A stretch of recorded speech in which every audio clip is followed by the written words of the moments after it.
Yeah. Just take ages. I'll be home soon.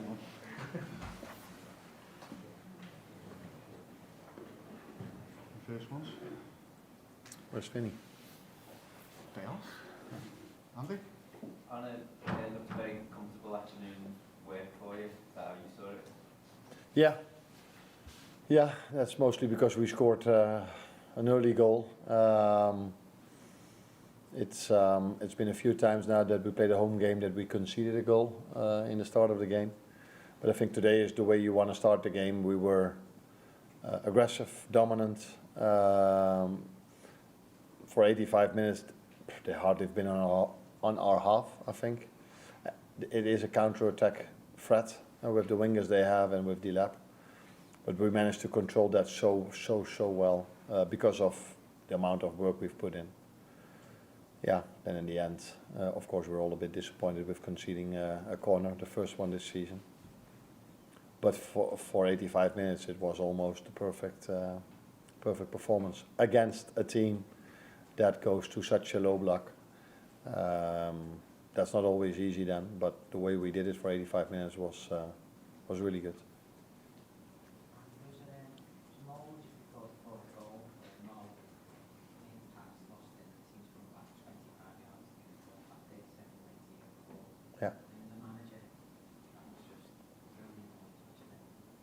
Yeah, it's also nice that you come up with it, because mostly it's about Mo, it's about his contract, or it's about his goals, and now it's about his defensive work rate. So no, I think that stood out because it was a moment which we could all see. But I think if you look at almost all the times we've lost the ball, I saw a reaction of many players like that, and that is what I mean with playing against a team with fast wingers, with a good number 9 that goes to such a low block. It's so difficult to control the counter-attack, and the only way to do so is what Mo did in this moment, and all the other players did in different moments. And yeah, that's why I was pleased with our performance today.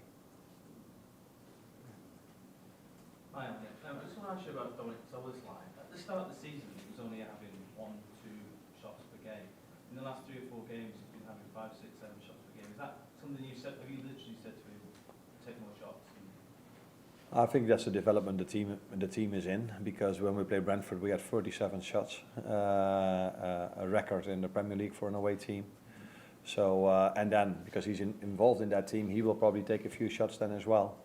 So it is us, the players behind the ball, bringing our attacking players even more in promising positions than we did in the beginning of the season. Then if you zoom in on Dom, I think in the beginning of the season he would have played that ball to Mo, which was for most of the time a very good choice, because Mo can definitely score a goal as well. And now he decided to go for himself and scored the goal himself. So yeah, nice for him, because he's, in my opinion, he's a bit underestimated. Not by me, but he doesn't always get the credits for the fact that he's very important for this team, because his work rate is unbelievable. He just keeps on running with the highest intensity, and that is so important for a team that wants to compete for something. Arne, 300 appearances for Liverpool for Virgil van Dijk today, obviously enormous quality on the ball, but you see him today just constantly talking, giving instructions to people. How important is that to have a leader like that on the pitch, as well as everything that he brings on board?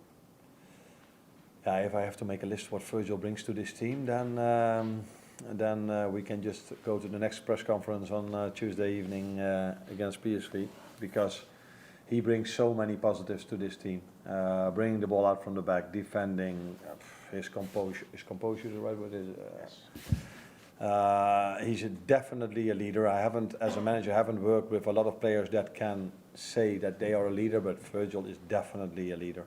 He's always, not only on the pitch, but also on the training ground. The moment we start the training, he's the loudest one and always leads by example. So, yeah, he's having a fantastic season, but I think he's already having 7, 8 fantastic seasons over here. Joe? Endo seemed to get a painful one in the chest, and then I think got caught in the face as well. I mean, were you concerned at that stage when you saw it? Yeah. When the foul was made, I was like, ooh, that doesn't look good, and the reactions from the players that were around him showed me that I was like, oh, let's wait and see.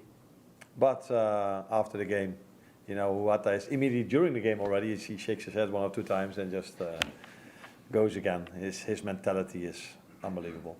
And he was fine. So it was only a yellow, so I assume that the fear I had was not realistic because, yeah, it was only a yellow. Or the score was 3 or 4-0, so the referee decided not to give a red card because it was a close game. I don't know. In general, I don't think referees act like that because if they do so, they hear it from probably the people above them. You have to do what is necessary. So I assume that it was a yellow. I haven't seen it back, but I assume it was a yellow. Matt? Arne, there's something about what you said yesterday about your father was a fan. Does that mean he was a Liverpool fan before you arrived at Liverpool, and do you think he would have been more entertained today? What I meant and what I said was that after the Lille game, he said for Liverpool standards and maybe even for the standards where my teams play, he found it not as exciting as all the ones before, because I think 3 days before we had 37 shots in an away game at Brentford. So I think we've set the bar or the standards quite high, even for my father. For him to say maybe the Lille game wasn't as exciting as all the other games I've seen from Liverpool and from my former clubs. It would be a bit simple or cheap to say that he was the biggest fan of Liverpool before I arrived here, because that's simply not true. He was the biggest fan of Feyenoord because I worked there, and at the moment he's one of the biggest fans of Liverpool because I work here.